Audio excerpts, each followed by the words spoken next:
Are you a leader, manager, entrepreneur, business owner, or knowledge worker? Are you leading people or wondering how to be a better leader in your own life and work?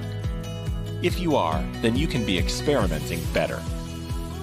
Welcome to The Experimental Leader, a podcast that takes a look at the ways leaders are experimenting in their own work.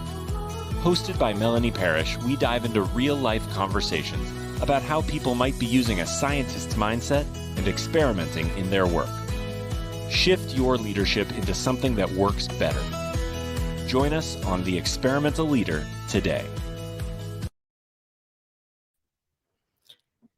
Hey, everybody. It's great to be here with you live on the Experimental Leader podcast. I'm super excited to be here today. And I've been thinking about bottlenecks. I love thinking about bottlenecks. I think they're super interesting. And I wanted to tell you a story about my son. So my son's a competitive swimmer. His name's Emerson. And we've ended up in New Mexico and he's training here. And he wanted to, he was feeling nervous because he was afraid he couldn't get a tough enough workout because he sort of tried on a whole bunch of ideas. Like, was it the coaches? Was it the team? Was it like, so he's trying to figure it all out. And we started talking about it and we realized that the bottleneck was actually the number of lanes because they're a small team. They just had 2 lanes and they couldn't set the pace time fast enough so that he could get a workout without him lapping the kids that were behind him. And so it was actually constraining his entire ability to succeed. And so we were able to talk to the coach. The coach was super responsive. They've added a lane a couple of days a week for those really specific workouts that are big, long workouts where he would lap the other kids. And there's another couple of kids who are as fast as he is on the team. And so they're really excited about this ability to train hard. And it has me thinking about where in our lives we as leaders run up against bottlenecks. Where can we actually not succeed because of some bottleneck that's constraining the flow in our organizations, in our teams, in a way that keeps us from being able to do what we need to do, to iterate in the way that we need to iterate, to improve, to be the best that we can be. So that's my challenge to you for this week is look around and see where you have bottlenecks and see where you can make one shift that changes everything to help you remove a bottleneck so that the flow across your organization is better. And today, I'm really excited about our guest. Our guest is Kizzy Parks, and she's a Guinness World Record title holder, and she's a serial entrepreneur. And I'm looking forward to talking to her about government contracts and all the things that she knows. So I am super excited to talk to Kizzy Parks. Welcome to the show. Thank you so much for the kind introduction, Melanie, and it's a pleasure to be here. Well, first of all, I think I'm fascinated, and I'm sure everybody else is. Tell us what kind of Guinness World Records you hold. Yes, it is for number of skips of a rope in 60 seconds while wearing flip-flops. Like the really cheap flip-flops that you purchase at the convenience store last minute because you forgot them before you went to the beach. And the number that I achieved was 182. Wow, so that's like more than 3 per second. Yes. Wow. And like, and I'm just like, so I'm always fascinated by structure. So like, is the kind of flip-flops actually defined in the record? Yes. They asked for photos of the flip-flops, videos of the flip-flops, a link to where you can commercially purchase them. And they literally had to be like the flat flip-flops with the toe thong that you wear and you're scared it's going to break after wearing it on during a long weekend. Yeah, they were very, very specific. Oh, that's super interesting. And when did you achieve this record? Almost a year ago. So not very long ago. No, not at all. Wow. And And what had you want to do this? Like, why was this important to you? I love David Goggins, and he has amazing book and just content out there. And I thought, wow, this Navy SEAL, this amazing athlete, amazing human being, worked and actually set a Guinness record. I thought, well, man, I want to be able to do something like that. And he's an ultra runner too. So I've always loved jump rope, love jump rope. And I thought this is a great way to celebrate a foot surgery I had, and just to show that I've kind of overcome all of that. So I got the idea from David Goggins, and it's because of a foot surgery. And then voila, I set the record. And so do you train for something like that? Or do you just like try and do it every day till you make it? Or what, how do you do that? I trained with my trainer, Derek, who I work with basically daily. We were very serious about it because it's very important to be focused. So we trained every time that we worked out, we would train first thing. I worked on my technique because I've always jump rope, but when you jump rope in flip-flops, it changed how your foot would hit the ground. So I had to adjust my jump and focus more on my toes and keeping my feet in the flip-flops, because when you wear flip-flops, your feet get a little sweaty. Mm-hmm. And so you can't slide. And then the other thing is I would drift because I was jumping so fast that I would start to drift and it would eat up time. So I had to make sure I had to work on my technique.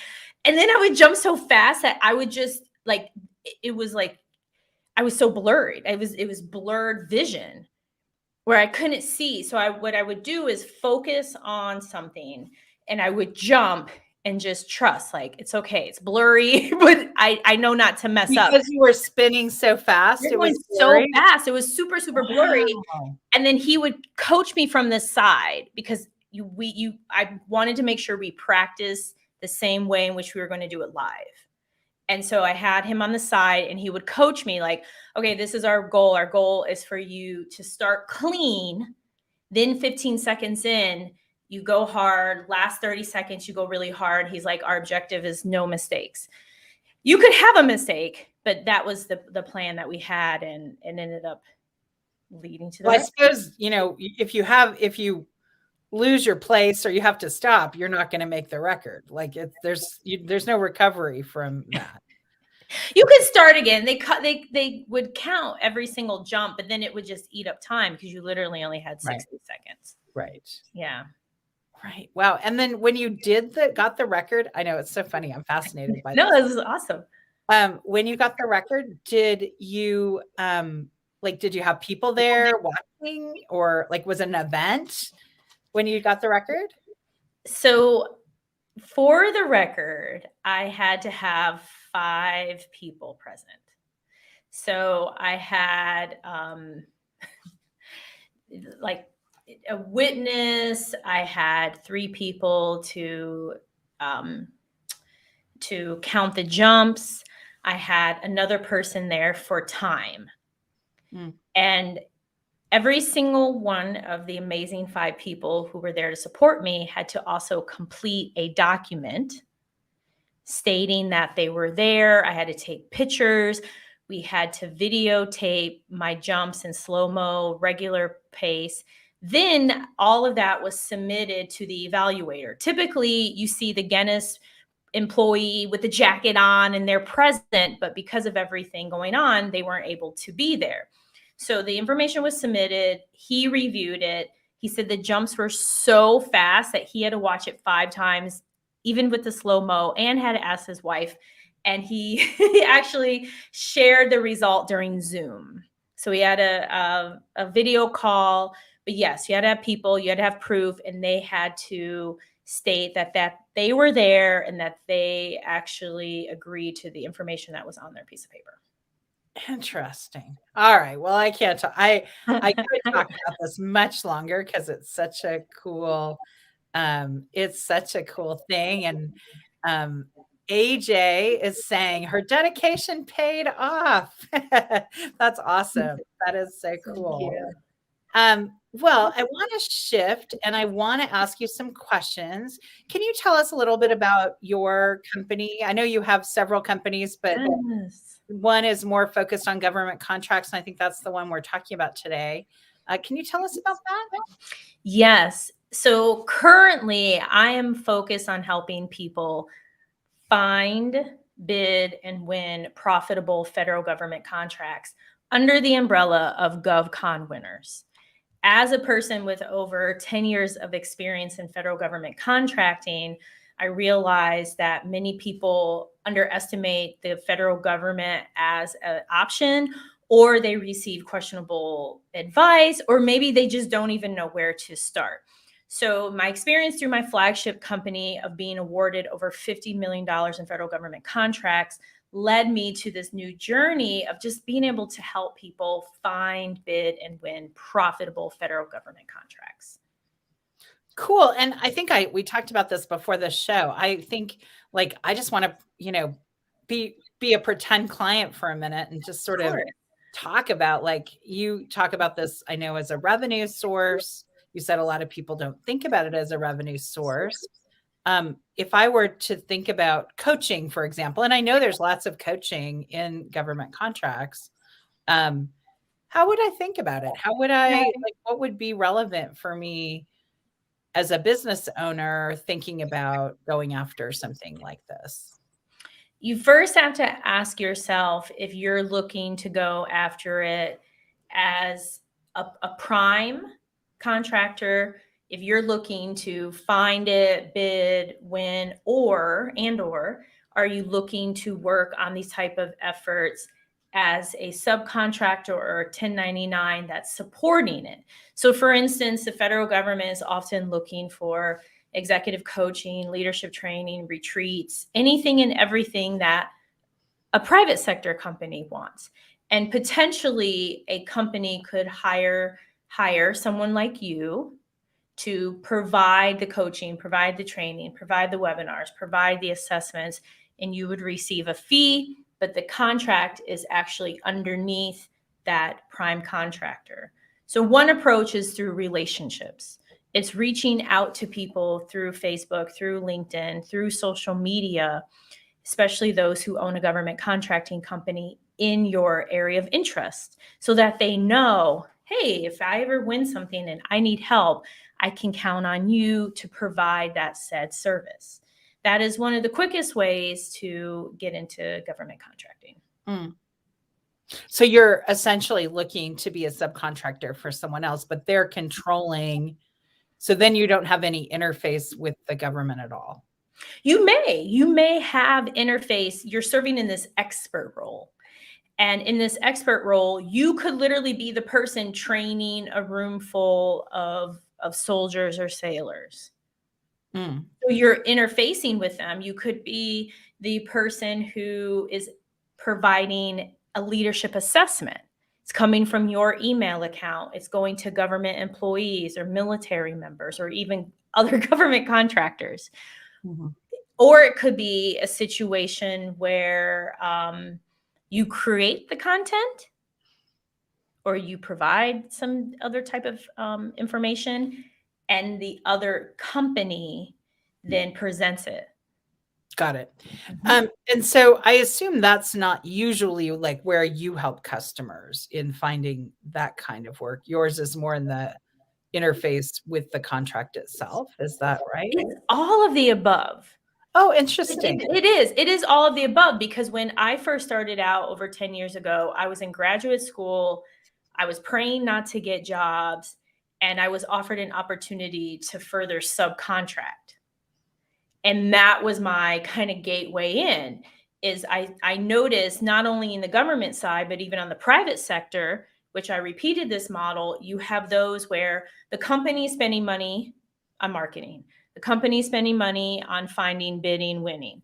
The company's doing all of this, and you're just showing up and singing, right? You're the one providing this expertise to the company, and it can be extremely rewarding because you also can learn often during that. So I help those who are interested in being experts, because some people have said, I just want to make a few $1,000s a month or supplement my income. I don't want to have employees. I don't want to have an office. I don't want to do any of that.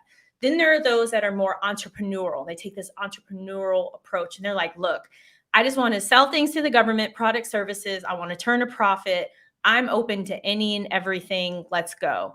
And I work with those type of individuals too, because the government spends over $600 billion a year on contracts. So the sky's the limit. It's all about what you're interested in, what you find to be provide you joy. And why would someone choose to work with the government as opposed to the private sector? That's a great question. One, the government always will pay. They will always pay as long as the terms in the contract were met. In my entire existence in this space, I've never had an issue where the government said, no, we're not paying your invoice, or, oh, sorry, that agency shut down and filed for bankruptcy. We can't pay your accounts receivable. I've never had that. The second thing is the government will pay you interest if the payment's late. Typically, if a payment arrives after 60 days, you will receive interest. Third, yeah, it's awesome. And this has happened many a times, and they spend lots of money every year on interest. Third thing is the federal government has contracts that are multiple years. So especially, taking leadership training, coaching, often it may be a 1-year program, or it's a one and done, or, it may just be based on the need or what's going on in the world at that time, where with the federal government, you could potentially win what's called a base +4, which is a 5-year contract providing ongoing services where you're paid a set amount of money every month. So that helps with your cash flow. Mm-hmm. So that's what's really valuable in this space. Interesting. What else should people think about? How do people decide if they want to do this? What would be the challenges to going after this? Let's call it. Number one is you have to be okay with the various missions of the government agencies. So if that's not for you, then don't go this place. If you are someone who's maybe not for war or not for regulation, or you have questions about the government, or you're anti-government, this is not the place to go. But it's no different than the private sector. If you are maybe vegan, perhaps you have decided you're not going to work with companies who have a different view or who process meat. So that's number one, because we have worked with agencies who create things that literally kill people, and you have to be okay with that. It's very, very important. It's very, very important. The next thing is you have to have patience. The government agencies compose of people. And so you have to have patience in this space and keep that in mind. You have to keep that in mind. You have to have a lot of patience. The third thing is you have to ask yourself if you want to be a commodity or not. Are you interested in a transactional relationship or actually a relational relationship? You have to ask yourself, because again, there's a lot that they buy, but there's also many, many companies in this space like IBM, Deloitte, Lockheed Martin, Amazon. So in addition to thousands and thousands of small businesses that you're competing against, you're also competing against big companies. And they're not going to broadcast that they want a janitorial contract. That's not sexy. What's sexy are computers and weapons and tanks, right? So you have to keep in mind that you don't want to be a commodity. You want to make their life easier, and you need to stand out by being able to do that. Because if not, then you can be replaced in this space. Interesting. What's the hardest, actually, I have a really more specific question. What's the timeline involved? Like if I woke up tomorrow and was like, okay, Kizzy, let's go find a government contract. Let's just do it. And I got over any of my questions or whatever, and we were just starting. When would I look at, like, what would that process look like? So the Small Business Administration has shared that on average, it can take 14 to 16 months to land some type of contract. That process can be expedited if someone decides to go like that expert route, where you're supporting an existing contract. So the first step is you have to decide, what do you want to sell? Hands down. That's number one. However, you have to then keep in mind and have to ponder, are you interested in selling it in the way in which the government buys it? So this is very important. I'm going to go back to the leadership training example. So there have been those who will come to me. I have this leadership program. It's an amazing program. I've administered it to 500 gazillion people. I know the Air Force will want it. They probably will. Are they looking to buy it right now? Probably not. So what they may be interested in is project management training or communication training or save a back training. These are real trainings that are out there. So you have to ask yourself, okay, I know my wheelhouse is leadership training. I know I'm an amazing trainer. I know I'm stellar with content. Hey, maybe I could still offer this save a back training. Why not? Because it's still training. Or if you're like, no, I don't want to do any of that. I just want to offer this training that I offer. Then you have to keep in mind that you may not have many sales because they don't know about your training. And does that fulfill a pain or any kind of situation that they need a resolution for? Mm-hmm.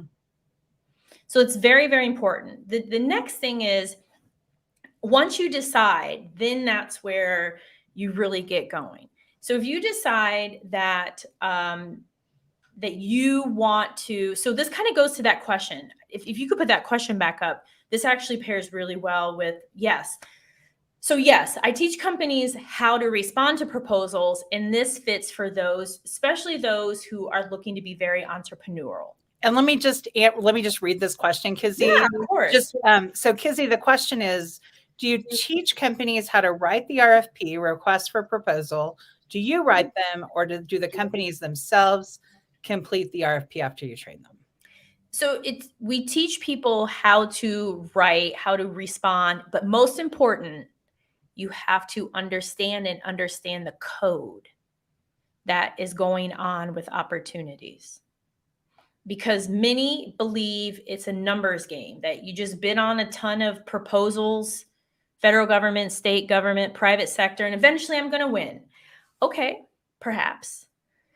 But don't we want an easier way of really understanding what they're looking for than you to determine if you're a good fit and if you have a high likelihood of potentially winning? So I would add that into this, is really understanding what they're looking for, as well as we help with the proposal process.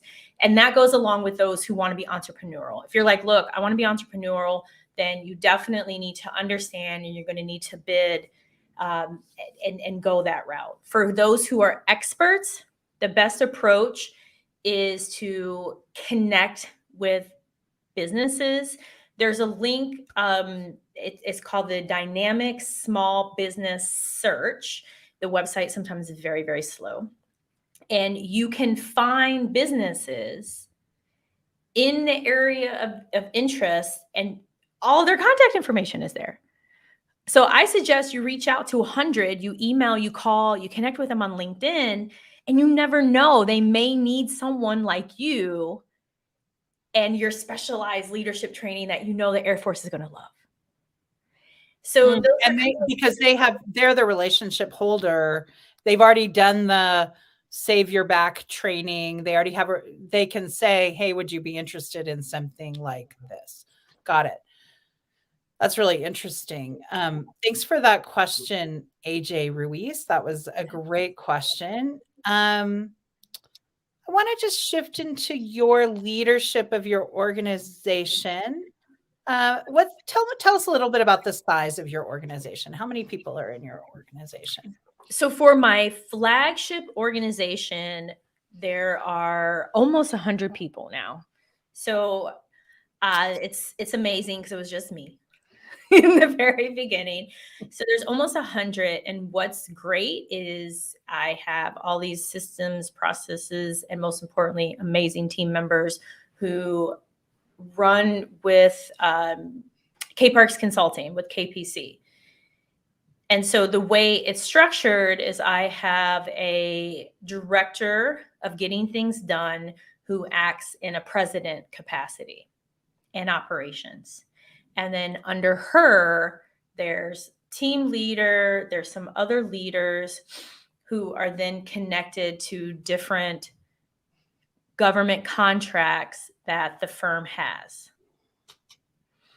And we have a amazing accountability process in place, which we call quality reviews, to make sure that everyone is meeting the expectations as well as they align with the culture of the company. Because many think, oh, company's virtual. How do you know somebody's working? How do you know if they're performing? How do you know that they're earning what they, all these interesting questions.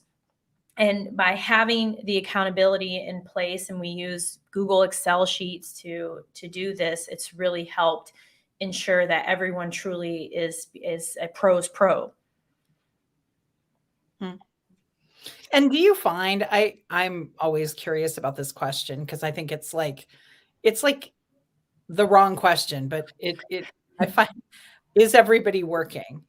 Like, what are your thoughts on that, given, we're 2 years into pandemic, people are working remotely. I've been working remotely for 20 years. Do you find that people do their work at home? Of course. I see that as a question that comes from a place of insecurity. Yeah, me too. And a person who asks that question is super insecure. Maybe they have some issues around control, and so they think, I have to see you. I have to know that you're there. I have to be able to go down the hall to talk to you. I mean, these are all things that I hear and I think, well, but often, some have said that 80% of time spent on the job, people aren't really working on the job task. Yeah, I had a client who did a bunch of research on this, mostly because he was trying to figure out how to work from home, because he was getting really, like, people could actually experience burnout at home because there's some contract between you and the employer. And it appears, the research shows, most people work about 3 hours, 3.5 hours a day, like really targeted, push the, marble forward kind of work. And so I always think it's interesting to, we may actually burn out everybody working at home because they actually work 6 or 7 hours a day, and it's twice what they used to do. So it's an interesting argument. It truly is, and it goes back to what works best for you as a leader, you as an employer, what works best. And from day one, when I formed my flagship company, I wanted and I built a virtual environment. Where can people find you, Kizzy, and who should find you? Yeah. If you are interested in learning more about federal government contracts, please contact me. My name is Kizzy Parks. Kizzy Parks. I pretty much look the same. I may have blonde hair. I went platinum at that stage, but I am on LinkedIn. You'll see some light bulbs in my name. I am on Instagram. I am on Facebook as Kizzy M. Parks. I am on TikTok as Kizzy M. Parks. And I am also on Twitter as Kizzy KPC. I post more about cryptocurrency and NFTs on Twitter, but still feel free to reach out to me. Well, it has been so great to be here with you. Fabricio saying it's so great to have the opportunity to learn with you. It's been just amazing to be with you. And I'm really curious about what we can add at the Experimental Leader about this. So I'm looking forward to chatting a little more with you. Yes. And thanks for being on the show. Thank you for having me. And thank you all for watching live as well as watching and listening to the replay. That's great. Thanks. Well, it's just been amazing to be here with Kizzy today. And I'm still thinking about bottlenecks. And I'm fascinated by how she got her records and all of the different areas that she worked on improving flow. So there was sort of the visual field. There was how her feet landed on the ground. I'm sure there's something about how fast her arms went around. And I really just want to leave you with that thought today of where are the bottlenecks? What are all the bottlenecks? There's always only one bottleneck, by the way. There's only the one that's next. Once you clear that one, it becomes clear what the next bottleneck is, but you don't have to work on multiple bottlenecks at once. So think about what your bottleneck is this week. Feel free to write it in the chat below. I'd love to hear what you think about as your bottlenecks and what you're going to do to work on them. Also, I'd love to give you a copy of my digital book, The Experimental Leader, which is, I hope that somebody's going to give me that in the chat. I think, it's on the screen here. So it is. Our digital book is free. It talks all about, it's our book. We just have put it in a digital format for you. digitalbook.experimentalleader.com. You'll get a free copy of the book. And I would love to have you read it and tell me what you think. I always love hearing what people think about my book. I'm really proud of it. And it's been great being with you today. Go experiment. Thank you for joining us on another episode of The Experimental Leader. We hope you have found value in today's episode because we're dedicated to helping you become the experimental leader you want to be. To access the show notes or learn more about working with Melanie, visit melanieparish.com. Go experiment.